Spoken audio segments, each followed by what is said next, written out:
qajnë hallin edhe që u kopjua programi. Kjo e kopjimit programit është gjëja më qesharake në botë. A thua se bëhet fjalë për ndonjë kod atomik. Thua se bëhet fjalë për ndonjë kod kasaforte të ndonjë sekreti, kodi Da Vincit. U kopjua kodi Da Vincit, o zot.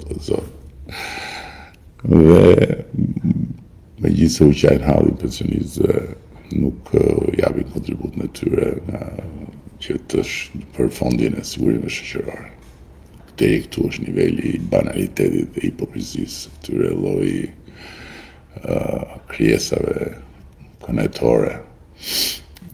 Ndërkohë që vërteta është shumë më ndryshe. Që nga fakti që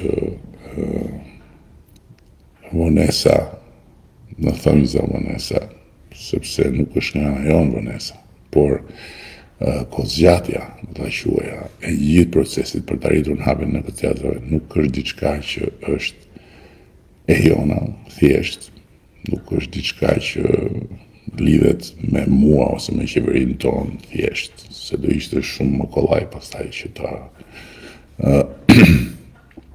përcaktonim dhe këtë si një faj të rilindjes, si një mëkat të rilindjes, por është diçka që mund të shihet fare kollaj boll të duash të marrësh vesh pak më shumë për si funksionon Bashkimi Evropian. Sepse Malizi, për shembull, i ka hapur negociatat përpara se ne të vinim në qeveri. Tani për çfarë do ta fajsojnë këta Malizi?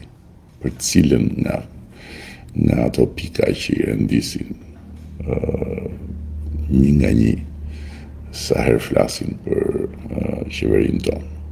Po Serbia i ka hapur në 2014 negociatat, po Maqedoninë që është bërë kandidate në 2005.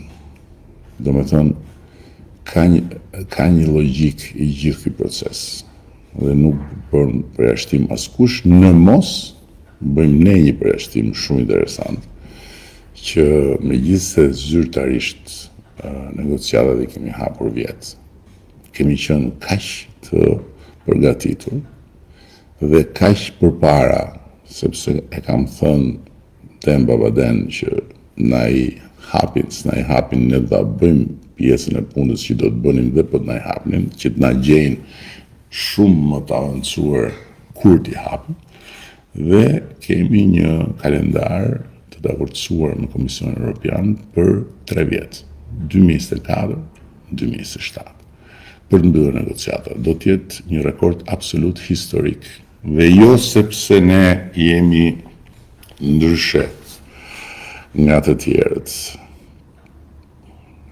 Jemi ndryshe në disa gjëra, po jo vetëm për këtë, por sepse Bashkimi Evropian është shumë interesuar që na marrë ne brenda në këtë moment.